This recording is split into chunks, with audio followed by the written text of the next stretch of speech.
골디락스라는 표현이 나오고 있습니다. 너무 뜨겁지도 차갑지도 않은 적당한 상태라는 표현, 미국 경제를 두고 하는 이야기인데요. 네. 자, 우리 경제 상황과는 조금 사뭇 다른 것 같습니다. 자, 미국 같은 경우는 경제 성장 계속되고 있는 상황, 그리고 고용 자체가 굉장히 탄탄한데요. 이와는 다르게 한국 경제는 장기 저성장, 또 하반기에 여러 가지 경제 불확실성이 지속이 되고 맞아요. 있다라고 근심 어린 좀 걱정을 하시는 분들이 굉장히 네. 많습니다. 미국하고는 좀 우리가 좀 다르죠. 미국은 고용도 지금 뭐 거의 완전 고용에 가까운 상황이 1년 내내 가까이 진행이 되고 있고 그러니까요. 부채도 10년 동안 디레버리징을 가계 쪽은 시행을 했기 때문에 상당히 건전해졌는데 우리나라는 지금 가계 부채가 상당히 높고 네. 금리도 높은 상황이라서 고정금리가 아니라 변동금리였거든요. 네. 미국은 고정금리였는데 이런 좀 차이점이 좀 있었습니다. 그런 부분도 잘 챙겨봐야 될 것 같아요. 맞습니다. 네. 한국 경제 주요 이슈들 저희 배종찬 인사이트 K 소장과 함께 이야기 나눠보도록 하겠습니다. 소장님 어서 오십시오. 네, 안녕하세요. 안녕하십니까? hin충일 연휴 잘 보내셨습니까? 네, 경제만 생각하면서 네. 하겠습니다. 네. 네, 맞습니다. 자, IMF를 비롯한 세계 유수 기관들에서 한국의 막대한 부채를 걱정을 하고 있습니다. 주담대가 이제 금리 하단이 3%대로 이렇게 내려오면서 네. 더 많은 가계에서 부채를 또 떠안게 되는 확대되는 상황이 나오는 것 아니냐 하는 걱정입니다. 국내 경제에 또 뇌관으로 작용할 수 있지 않을까라고 하는 우려인데요. 어떻게 보고 계십니까? 그렇습니다. 우려가 됩니다. 왜냐하면 이게 네. 뭐 국가 부채라기보다는 이제 가계 부채거든요. 가계 부채인데 눈덩이처럼 불어났죠. 뭐 코로나 국면에서도 그렇고 또 뭐 복지 이런 것을 또 강조하면서 이제 불어났는데 실제 지금 5대 은행이 지난달 말 가계 대출 누적 잔액이 거의 678조 원입니다.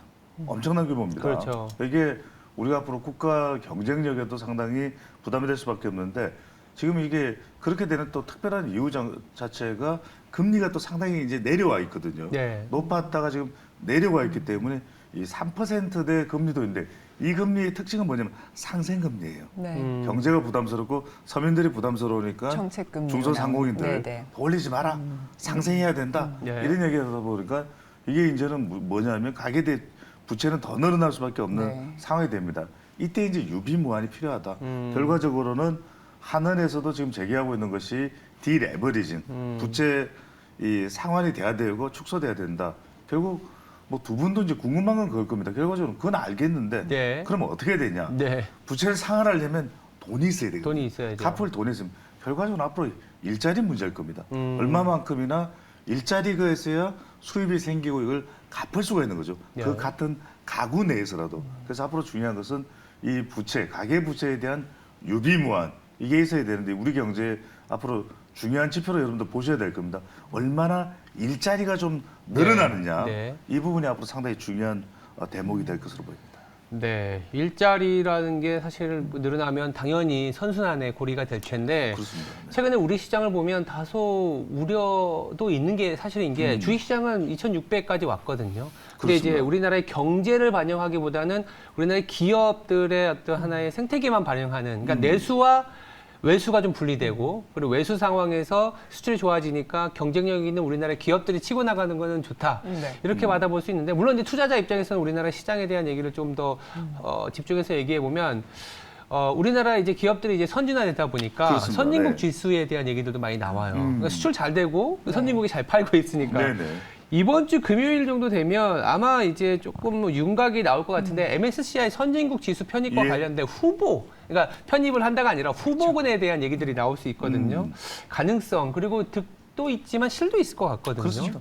윤곽이 뚜렷해지는 것 같아요. 그런 네. 이유는 왜냐하면 이미 우리 경제 규모나 주식시장 규모는 선진국 지수에 들어가 있어요. 그렇죠. 이미 포함되는 네. 조건인데 이제 시장 접근성이죠. 뭐 외환 시장의 거래 시간이라든지 그 다음에 이 외국인 투자 등록이라든지 뭐 이런 것들 그다음에 이 영문 공시한다든지 이런 부분들이 이제 조건으로 추가적으로 요구돼 왔던 것인데 그걸 뭐 얼마든지 또 조건을 우리가 맞출 수가 있는 것이다. 그다음에 이제 중요한 것은 이제 우리 주식 시장이 선진국 지수로 편입이 되면 상당히 안정화될 겁니다. MSCI 지수에 이제 편입이 될 텐데 그렇게 이제 지금 예상이 되고 있습니다. 그렇다면 9일 윤곽이 드러나고 22일쯤 현지 시각으로 이제 네. 발표가 될 텐데 그러면 실제 이제 편입이 되는 것은 예비 분류가 되고 이제 1년 뒤에 이제 공식 발표가 되고 2년 뒤인 2025년 이제 6월이죠. 네, 그렇죠. 그러면 이제 맞습니다. 공식적으로 출범하는데 뭐 실제적으로 이제 추상컨대는 한 71조 원 정도가 이제 오. 이 자금이 이제 유입될 거라고. 왜 그렇게 될 수밖에 없죠. 선진국 지수는. 그런데 전체 선진국 지수에서 우리가 차지하는 비중은 이 신흥국 지수보다는 좀 적겠죠. 그렇죠. 그래, 이미 뭐 미국이나 많은 선진국들이 있으니까. 그런 이제 그렇지만 그래도 우리가 안정화되어 있다는 건 우리에게는 훨씬 더 필요한 일이고 가야 되는 바고. 다만 이제 단기적으로는 우리가 선진국 지수로 가게 되면 신흥국 지수에 있었을 때 우리가 차지하는 비중은 한 12%니까 두 자릿수거든요. 네. 그러니까 이 자금들이 좀 이탈될 가능성이 있다. 그렇죠. 이른바 패시브 자금이라고 할 수 있는 자금이 이탈하면 한 14조 원 정도요. 그래도 이 길을 가야죠. 그러니까 이 선진국 지수에 편입되는 이 공식적인 2년 동안 우리가 잘 준비해서 네. 이 코리안 프리미엄을 이제 코리아 디스카운트가 아니라 코리아 프리미엄을 누릴 준비를 해야 됩니다. 네, 알겠습니다. 네, 큰 연못에서 노는 작은 물고기가 되지 않기 위해서 다양한 준비를 해야 한다라는 말씀을 네. 해주셨고요. 자, 하반기 우리 증시에 대한 이야기를 좀 해보도록 하겠습니다. 전망이 여러 가지로 나오고 있는데 반화조라고 네. 반도체 네, 화학 네. 조선이 예. 이제 하반기 증시를 이끌고 가는 이제 주도 섹터가 될 것이다라는 이야기들이 그렇죠. 있습니다. 네. 어떻게 보시는지 궁금한데요. 저도 그렇게 봅니다. 물을 탔다고 네. 봐야 되죠. 어. 그런 이유가 뭐냐면 반도체도 거기 이제 반도체도 여러 분야가 있는 거죠. 이제는 비메모리 반도체도 있고 팹리스도 있고 또 이제 바닥을 치고 올라가는 그런 시장 흐름도 있고 또 뭐 화학은 뭐겠습니까? 화학도 여러 분야가 있고 네. 또 그 화학에서 뭐 수소 화학 쪽이나 다른 분야로 또 이 여러 가지 기회를 잡는 포착하는 그런 흐름들이 있는 것이거든요. 또 하나는 뭐냐면 조선 쪽도 그동안 새로운 시장을 개척한 것이 LNG를 그렇죠. 육로로 운송을 못하기 때문에 LNG선 이 제조 기술 이 조선할 수 있는 기술은 이 대한민국이 전 세계 최고거든요. 맞아요. 바로 그것 때문에 삼성중공업도 그렇고 조선사들이 모두 이제 지금 주가도 올라가고 있는 그런 상황이기 때문에 주목을 저는 이 투자자분들한테 강조드리고 싶은 것이 우리가 그룹사 차원으로 볼 때는 이른바 이런 거예요. 왜냐하면 계열사 중에 한 곳이 타격을 했더라도 다른 쪽에 이 경쟁력을 가지고서 또 부각되는 또 뿜뿜하는 그런 기업들 그룹사에 주목할 필요가 있다. 그런 그룹사가 포스코, 또 LS, 한화, 롯데입니다. 네. 그래서 저는 LS, 롯데케미칼, 네. 또 파라다이스, 효성 TNC, 하이브, 엔터주긴 하죠. 농심 이런 기업들. 그러니까 뭔가 위기 상황이 닥쳐왔지만 또 다른 경쟁력을 가지고 기회를 포착한 이런 기업들에 우리가 좀 더 주목을 해볼 필요가 있겠습니다.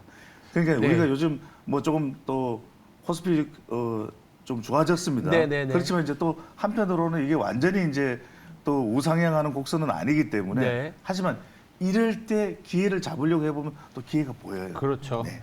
반도체, 화학, 조선이 워낙 굵직한 섹터이니까 이런 기업들이 시장 전체적으로 좀 들어 올려주고 소위 말해서 그리고 LS라든지 롯데 뭐 아니면 우리가 이제 소프트한 뭐 카지노부터 뭐 먹거리까지 사실은 경쟁력이 굉장히 높은 기업들이 많은데 우리 경쟁력 얘기하면 또 이 업종을 빼놓을 수가 없거든요. 2차 전지.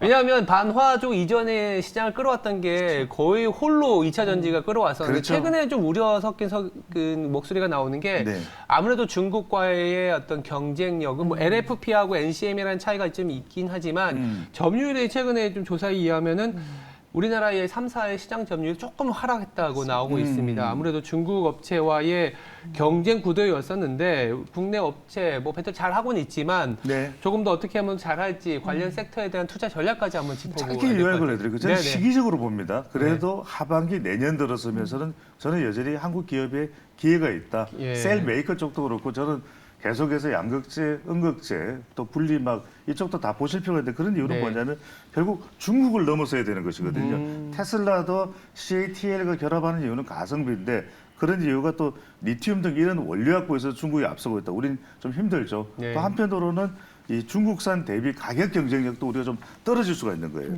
근데 이제 특히 중요한 것이 최근에 이 시장이 확대되고 있는 것이 에너지 저장 장치 ESS거든요. 이쪽이 우리가 또 밀리고 있는 것도 있습니다. 중국은. 하지만 결국은 우리 기술력인데 완성차와 함께 그러니까 미국의 완성차들도 우리 또 국내 메이커인 뭐 현대기아차도 완성차에서는 한국산 배터리가 너무 좋다. 이런 게 있기 때문에 완성차와 함께 가는 이 시장을 주목해 볼 필요가 있다. 2차 전지는 끝까지 갈 것으로 보입니다. 알겠습니다. 네, 우리 기술력으로 ESS 점유율을 확대하고 또 완성차와 함께 미국 진출 전략에 집중하자, 주목하자라는 말씀까지 오늘 배종찬 소장님 말씀 대단히 감사합니다. 감사합니다. 고맙습니다.